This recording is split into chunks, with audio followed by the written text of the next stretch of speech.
Merci beaucoup. Monsieur le présentateur a très heureusement fait cas de la victoire de Ségou à Mopti, la victoire de la jeunesse, j'allais dire, malienne et du peuple malien. Parce que tenir cette biennale était un vrai défi pour les Maliens. Absolument. Et il y a 3 mois que le président de la transition et son gouvernement ont pris cette décision. Donc le peuple malien a eu 3 mois pour préparer et tenir avec la réussite que vous avez vue la biennale qui était préparée avant en 2 ans. Absolument. La deuxième chose, c'est que le peuple malien voulait relever, disons, le défi sécuritaire. Beaucoup avaient dit que c'était un risque de tenir cette biennale à Mopti. Le président de la transition et le gouvernement ont dit les Maliens sont toujours excellents quand il y a les défis. Et ce défi, les Maliens vont le relever. Ils ont pris la décision courageuse, comme beaucoup d'autres décisions, de tenir la biennale à Mopti. Elle s'est tenue avec le succès que vous avez vu au bout. Ségou a gagné la médaille, mais c'est le peuple malien qui a gagné. Et les Tombouctiens aussi doivent être très contents, sauf qu'ils ont 2 ans pour préparer la biennale. J'ai invité leurs frères de Taoudeni, Gao, Menaka et Kidal de s'associer à eux pour faire de cette biennale une réussite pour le Mali. C'est un signe fort pour renforcer l'esprit d'union et de cohésion nationale et sociale au Mali. Je voudrais au passage ici saluer de façon particulière, comme hier on l'a fait, tous les organisateurs de cette biennale qui ont donné corps aux souhaits et aux vœux du président de la transition. Je n'oublie pas bien sûr, je le répète souvent, mais je vais continuer à le répéter, nos forces armées et de sécurité, nos braves forces armées de sécurité. Le défi sécuritaire qui était le numéro 1 a été relevé. La biennale s'est tenue sans incident à la satisfaction de tous les Maliens et leurs amis. Bravo donc à tous les festivaliers. Félicitations à Ségou. Vous savez, avec Ségou, j'ai une attache particulière. Je ne suis pas né à Ségou, je n'ai pas grandi à Ségou. Mais quand j'étais ministre de l'Industrie et du Commerce il y a 20 ans, j'avais initié, vous trouvez que mes prédécesseurs avaient initié, mais il y avait des blocages, un grand projet qui allait transformer Ségou en première ville industrielle du Mali. J'ai fait plus de 40 voyages pour voir les meilleurs exemples dans le monde entier. Nous avons fait 2 années d'expérience. Et juste quand le projet devait aboutir, nous avions préparé une table ronde des bailleurs de fonds et le président de la BOAD, Donald Kaberuka, m'a dit qu'il n'a rarement vu un projet aussi structurant pour un pays et qu'il prendrait lui-même la tête des bailleurs de fonds pour la réussite de ce projet. Ça conduisait pratiquement à la création de près de 400 000 emplois. Et comme je vous disais, ça a transformé Ségou en première ville industrielle du Mali, où les grandes villes du Mali allaient importer la viande, les œufs, les salades, l'électricité et toutes les dérivés de cette grande industrie.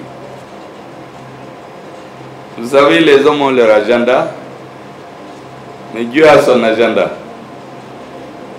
Juste à quelques semaines de la table ronde, il y a eu un gouvernement, un nouveau gouvernement, le ministre est sorti et naturellement Je ne sais pas pour quelle raison. En tout cas, le projet n'a plus vu le jour.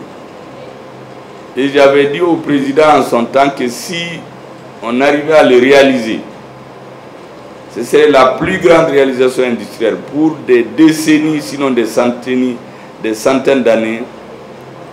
On citera le nom de ce gouvernement et du président. Bon, malheureusement, d'autres ont vu dans cette démarche tout ce à quoi on ne pensait pas. Il y a des gens qui ont écrit au président pour dire que si ce projet est réalisé, ce ministre fera de Ségou sa plateforme politique. Bon, Dieu n'a pas voulu, c'est ça son agenda en réalité, c'est tout ce qu'il faut dire. La deuxième chose, c'est que depuis que je suis devenu Premier ministre, c'est dans la ville de Ségou que j'ai fait le plus de voyages. Au point que le gouverneur m'a désigné citoyen d'honneur de la ville de Ségou. Alors, je lui disais un jour que si le grand projet initié avait abouti, avec ces voyages, c'était à les trouver à redire. Heureusement que je ne suis pas natif de Ségou. C'était à lui dire qu'il a tout fait pour sa ville natale. En réalité, c'était pour le Mali qu'on travaillait. Nous avions des opportunités. Vous savez, j'ai amené une fois dans le processus de conception de cette industrie un citoyen étranger dans le domaine. Vous savez, quand je l'ai amené à l'office du Niger, quelqu'un, une grande personnalité, il est venu ici en jet privé. Mais arrivé, il s'est mis à genoux, il a pris le sable, il l'a frotté au visage. Il me dit, votre pays ne peut pas être pauvre. Vous avez la terre, vous avez l'eau, vous avez le soleil, et vous avez les hommes et les femmes. Il ne comprend pas pourquoi on dit que notre pays est pauvre. Je lui ai dit, c'est un problème de leadership et de management. Notre armée a montré cette année comment le leadership peut changer le destin d'une nation. Nous avions la même armée dans notre pays, les mêmes soldats, le même pays, les mêmes terroristes qui se sont d'ailleurs renforcés. En moins de 500 milliards de francs CFA d'aide internationale, des sanctions, la diabolisation que vous savez de la part de certains. Et qu'est-ce qu'on a constaté? L'armée est montée en puissance, l'armée terrorise les terroristes, comme le dirait un ancien ministre d'un pays frère. Et aujourd'hui, les grands cauchemars auxquels les Maliens étaient habitués, des grands villages qui tombaient, on tuait les femmes et les enfants, des camps militaires qui tombaient entièrement, je touche du bois, était lointain souvenir pour les Maliens. Aujourd'hui, les terroristes, toutes leurs bases logistiques, les grandes bases logistiques, les centres d'approvisionnement sont tous détruits par notre armée. Et l'armée monte en puissance. Qu'est-ce qui a changé? Le leadership. Nous avons un nouveau chef suprême des armées qui a compris que tant qu'un pays n'a pas une armée forte, qui la défend, elle ne peut pas être souveraine. Ce pays il ne peut pas être souverain. Et si nous sommes assis aujourd'hui, tranquillement, nous faisons nos discours, c'est parce que nous sommes, notre sécurité au moins, notre sécurité est assurée par nos forces armées de sécurité, que je ne cesse toujours de féliciter et remercier. Je disais tantôt que Dieu a son agenda, les hommes ont le leur. Vous savez, cette usine devait être inaugurée depuis quelque temps.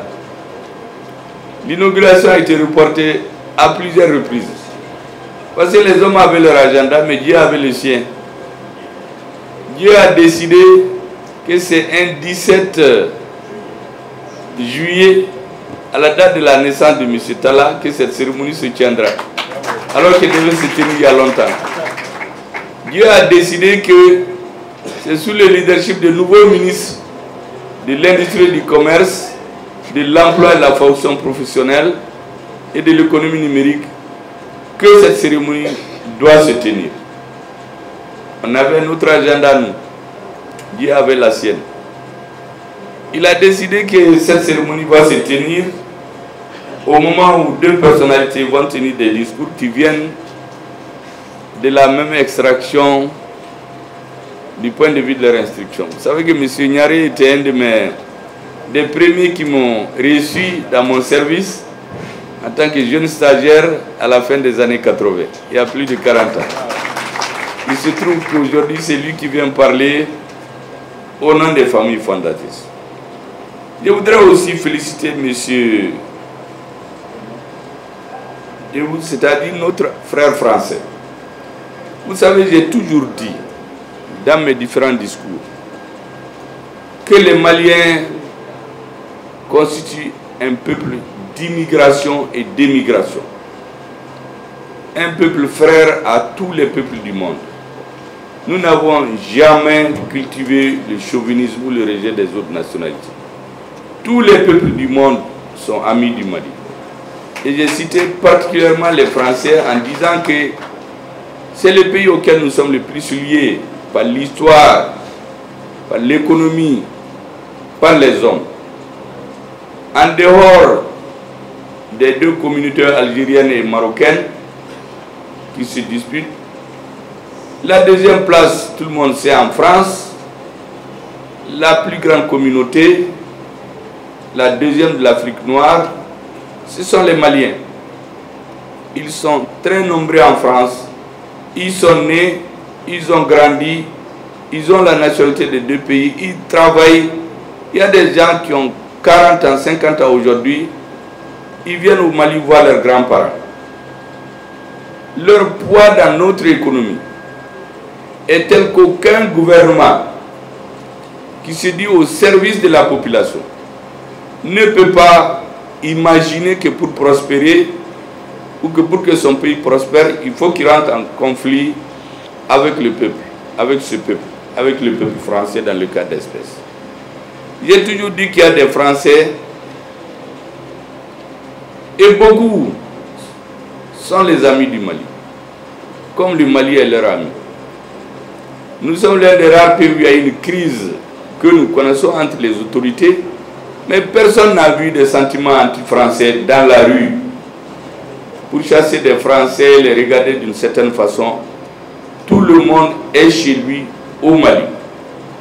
Tout ce qu'il y a eu comme problème, c'est entre les dirigeants politiques. Les dirigeants passent, les peuples restent. Il y a des liens qu'aucun gouvernement ne peut remettre en cause. Parce qu'il est appelé à partir. Le peuple est patient. Il laisse souvent les dirigeants parler, mais il sait là où il va, d'où il vient et comment y aller. Il y a eu des problèmes entre les dirigeants parce que nous avons exigé juste une nouvelle façon de faire. Que les Maliens soient considérés comme des partenaires et non des enfants. Que des chefs d'État étrangers arrêtent de parler à notre pays comme s'il parle à quelqu'un, à un individu. Que les principes que notre président a édictés soient respectés. Respecter l'intégrité du Mali et sa souveraineté. Respecter le libre choix des Maliens de qui ils prennent comme partenaire pour faire quoi, et aussi les intérêts supérieurs de notre peuple. Il faut les respecter. Ces trois principes, tout pays qui les respecte, nous travaillerons avec lui. Peut-être un autre jour, il y aura un autre gouvernement qui aura d'autres priorités. Mais les peuples ne passent pas, eux, ils restent. Et donc je voudrais féliciter notre ami français d'avoir pris sur lui l'initiative et la responsabilité, encouragé en cela par son ami malien et la population malienne, pour venir prendre des risques. Parce qu'investir, c'est un risque aujourd'hui. Venir au Mali, c'est un acte de foi, c'est un acte de solidarité et c'est un acte de quelqu'un qui voit l'avenir. Ils savent très bien que cette usine peut durer des décennies, mais les gouvernements qui sont là ou en France, ils vont passer, les peuples vont rester, les jeunes vont faire les va-et-vient. Donc je voudrais les féliciter de façon particulière. Saluer aussi les diplomates qui sont venus les accompagner et encourager l'ouverture de cette usine. C'est ce que je voulais dire en introduction. Tout cela n'était pas dans le discours, bien sûr, parce que je viens d'arriver de Mopti. Cette cérémonie était censée être reportée. On disait que le Premier ministre va être fatigué. J'ai dit à mon cabinet qu'on a tellement reporté que si les nouveaux ministres qui arrivent commencent par plusieurs reports, eux aussi, ça risque de plomber leur élan. Surtout que je les vois dans les premiers messages vidéo, en tout cas que je vois à la télé, ils viennent à 100 à l'heure. Ils marchent, les nouveaux ministres, femmes et hommes, comme des soldats de deuxième classe. J'ai dit aux anciens, il ne faut pas marcher comme des sénateurs. Vous attendez après les élections, ceux qui veulent peuvent aller au Sénat, mais pour l'instant, vous avez le gouvernement qui doit marcher au pas cadencé. C'est ce que les Maliens veulent. Vous avez un colonel à la tête de l'État et vous avez un soldat de deuxième classe, Premier ministre. Donc, je souhaite vraiment beaucoup de chance aux nouveaux ministres qui se sont mobilisés fortement pour cette cérémonie. C'est pour cela que j'ai dit à mon cabinet, on ne peut pas reporter, ça fera trop de reports. Et tel que je vois les nouveaux ministres commencer à 100 à l'heure, il faut les accompagner, les encourager. Je voudrais donc les féliciter tous ici, présents, hommes et femmes. Mesdames et messieurs, permettez-moi au nom du président de la transition, chef de l'État, le colonel Assimi Goïta, de vous souhaiter la cordiale bienvenue à la présente cérémonie d'inauguration de l'usine d'assemblage de téléphones, de tablettes et d'ordinateurs de la société Deneu Talla Electronics, œuvre de jeunes patriotes dévoués à la cause du développement économique et social de notre pays et de leurs amis d'un pays frère. Vous savez, les Africains, on aime beaucoup dire frère. Je crois que c'est chez les Africains et les Arabes qu'on dit ça beaucoup, mon frère. Parce que un frère, c'est lui qui est à côté de vous quand c'est difficile. C'est lui qui vous aide à franchir les obstacles. C'est l'occasion de remercier les représentants des missions diplomatiques, je l'ai déjà dit, qui sont venus en masse pour soutenir cette initiative. Vous savez, les diplomates, ils ne parlent pas beaucoup. Il faut regarder ce qu'ils font pour se faire une idée. Est-ce qu'ils sont d'accord ou non? Un bon diplomate, il ne dit jamais non. Il dit toujours peut-être.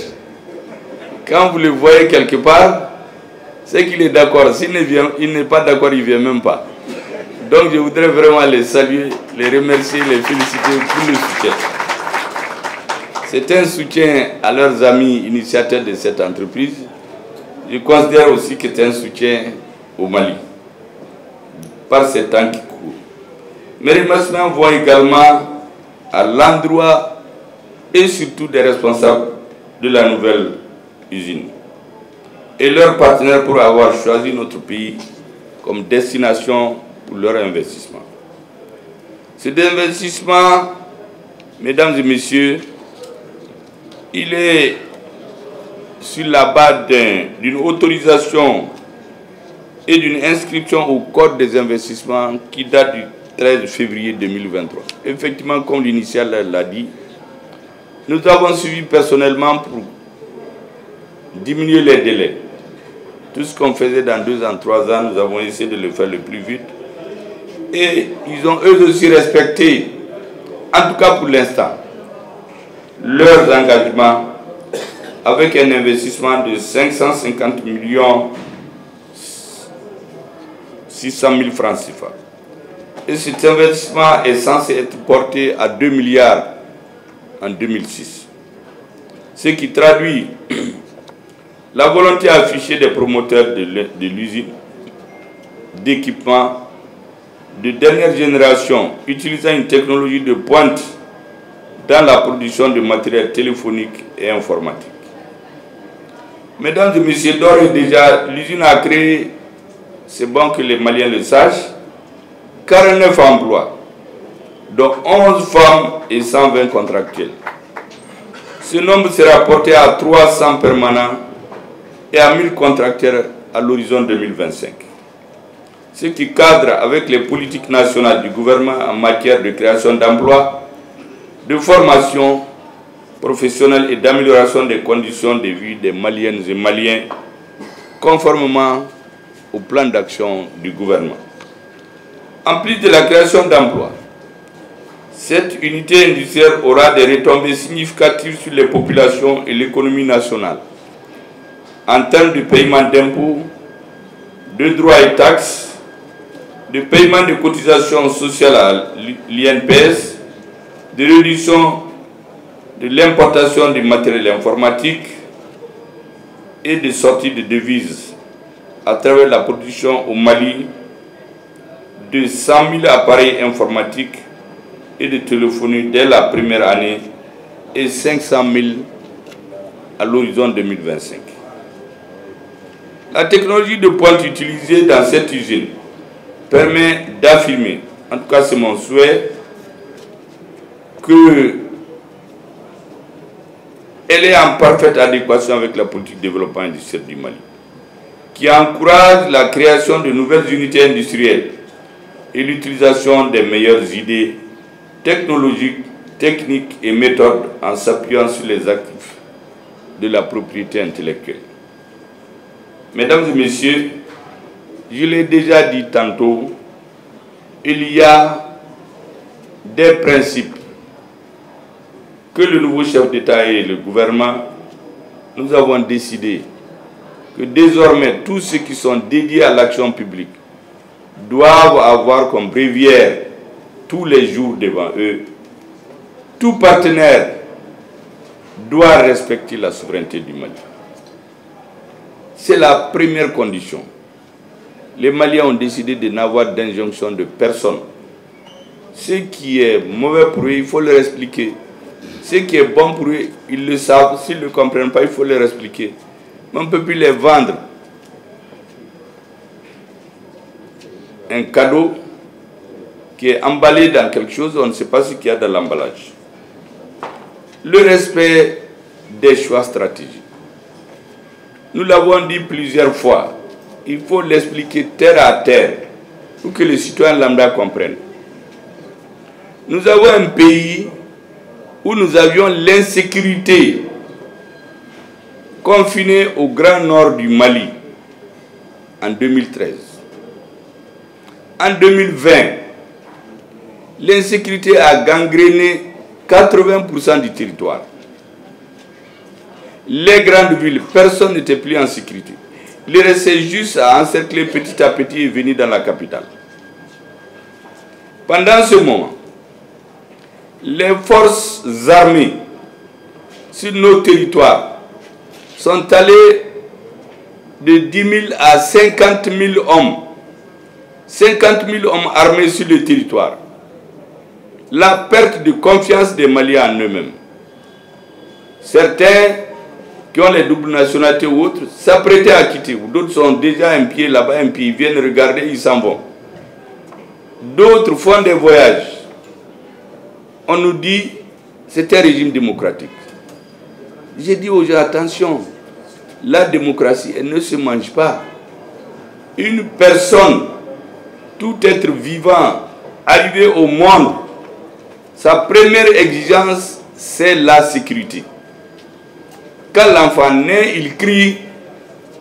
Est-ce que le nouveau monde où il vient, il est sécurisé? S'il ne crie pas, c'est qu'il est mort. Quand l'homme est en sécurité, il faut le nourrir. Sa maman l'allait. S'il est malade, on l'amène à l'hôpital. S'il grandit, on le nourrit, on l'élève, on l'enseigne. Mais si vous privez un homme de tout ça, on lui dit qu'il faut aller aux élections. Il faut la démocratie. Et ceux qui nous disent ça, on fait 300 ans, 400 ans, 1000 ans pour implémenter un système chez eux. Chez nous, on dit de l'implémenter en quelques mois.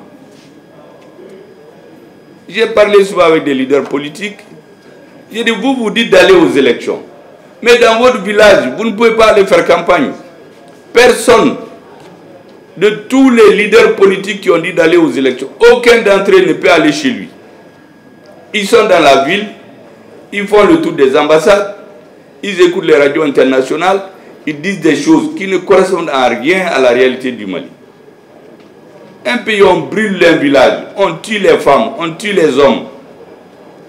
Vous savez, quand il y a eu Ogosago, avec 100 et quelques morts, Le même jour, nous avons rencontré une délégation étrangère. Moi, j'ai représenté l'opposition. Mais nous, on avait tous les visages fermés. Mais ils parlaient comme s'il n'y a rien. C'est-à-dire la mort des Maliens, là, c'est comme des poulets qui sont morts.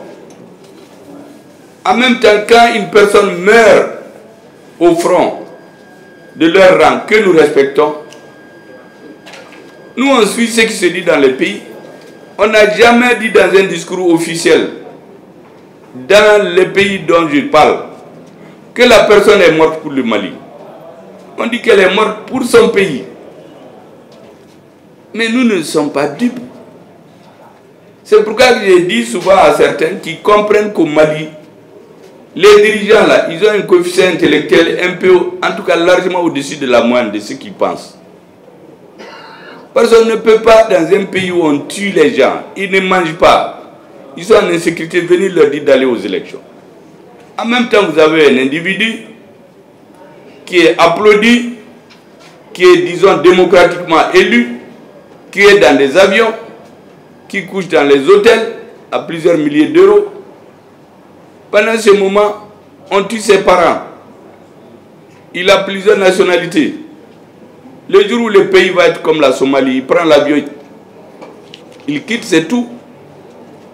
Tous les responsables qui disaient d'aller aux élections. Quand nous avons organisé les assises nationales de la refondation, leur structure de base, les députés, les présidents des sections à l'intérieur, sont tous allés participer à l'organisation. Il n'y avait que le chef qui était à Bamako, un général sans troupe, qui dit d'aller à la bataille. Lui-même, il ne peut pas aller.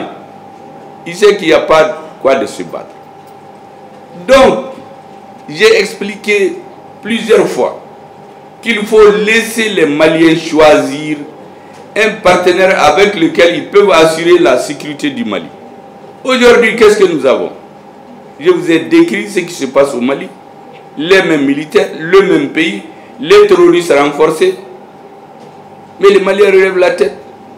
Lorsque nous décidions de tenir la biennale à Mopti, mais certains nous ont dit que vous êtes en train de rêver.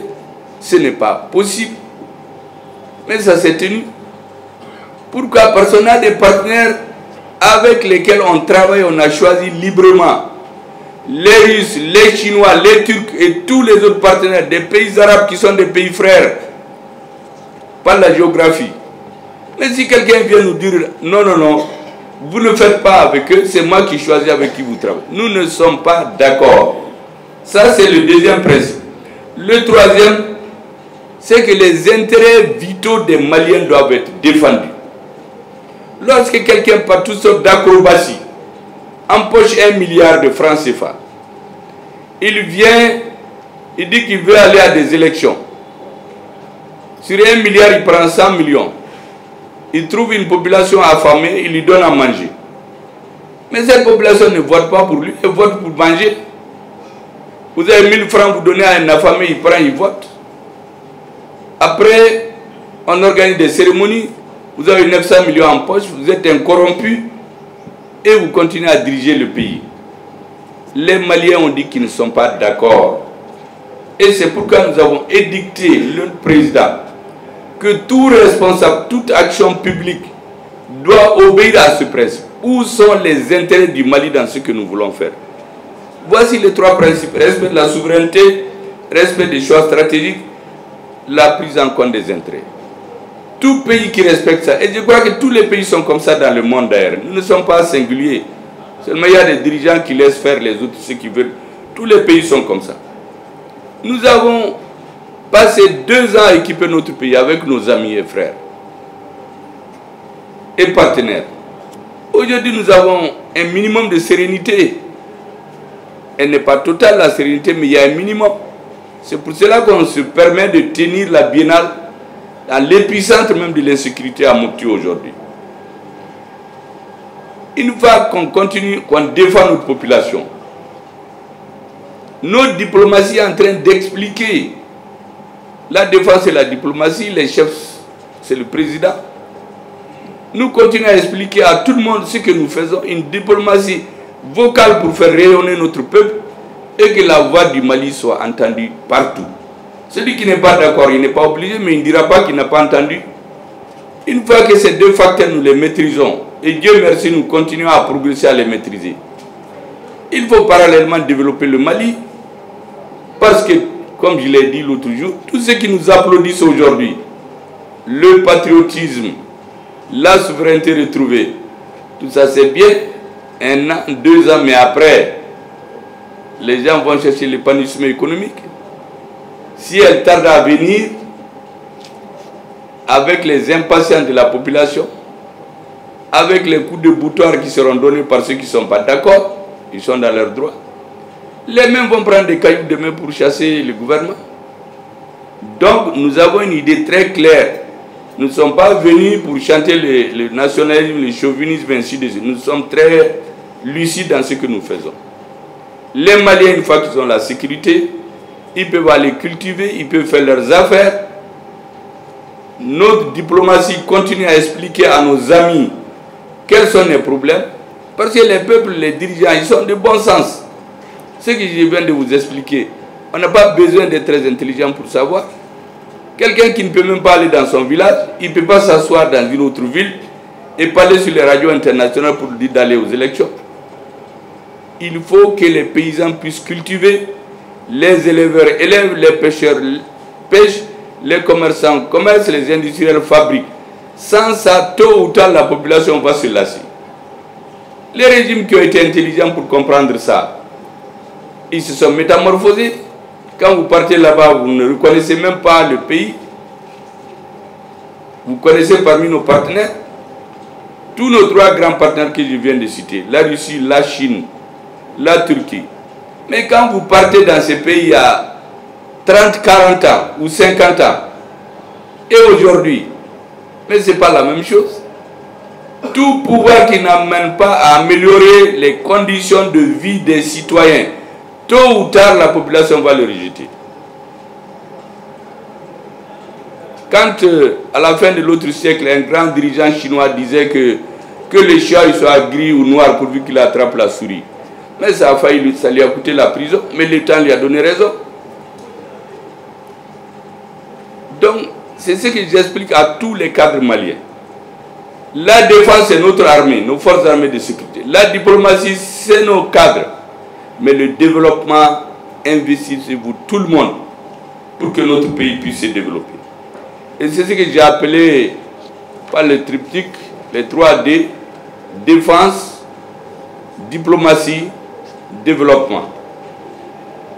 Et c'est l'occasion d'inviter solennellement les responsables de la nouvelle entreprise à veiller au respect strict des textes en matière de protection des travailleurs et de l'environnement. Parce que souvent, en tout cas ça a été remarqué dans quelques cas, les entreprises s'installent, ce n'est pas forcément des étrangers, même des Maliens. Le côté environnemental et social est totalement oublié. On cherche l'intérêt et c'est tout. Or, le gouvernement doit veiller au respect de l'environnement, au respect des droits sociaux des citoyens. Par ailleurs, pour ce qui concerne le gouvernement, je voudrais inviter tous les membres du gouvernement à prendre toutes les mesures nécessaires pour l'accompagnement de cette très heureuse initiative. Mesdames et messieurs, je ne saurais terminer mon propos sans réaffirmer ma profonde gratitude aux responsables de Dénou Talla Électroniques qui ont crié à notre pays en cette période de sortie de crise à travers la réalisation de ce projet structurant. En d'autres temps, on dirait que le pays est instable, il y a la guerre, il n'y a pas la démocratie, ils n'ont pas fait les élections dont je viens de vous parler. Donc, attendons de voir. Eux, ils ont décidé de prendre le risque. Les amis, j'ai l'habitude de le dire, c'est comme des étoiles. On les voit dans l'obscurité. Aujourd'hui, certains pensent que tout est noir autour du Mali. Ceux qui viennent aujourd'hui à nos côtés nous aident à sortir de cette obscurité. Ce sont nos amis. Et nous avons l'obligation de les aider et de les appuyer. C'est pourquoi je donne cette instruction au gouvernement.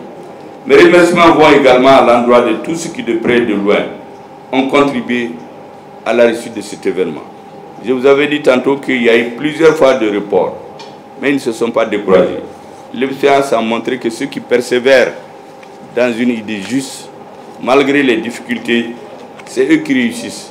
Le monde appartient à ceux qui persévèrent, ceux qui risquent, et c'est ce que la nouvelle usine a fait. Merci beaucoup de votre collaboration. Merci beaucoup, Excellence.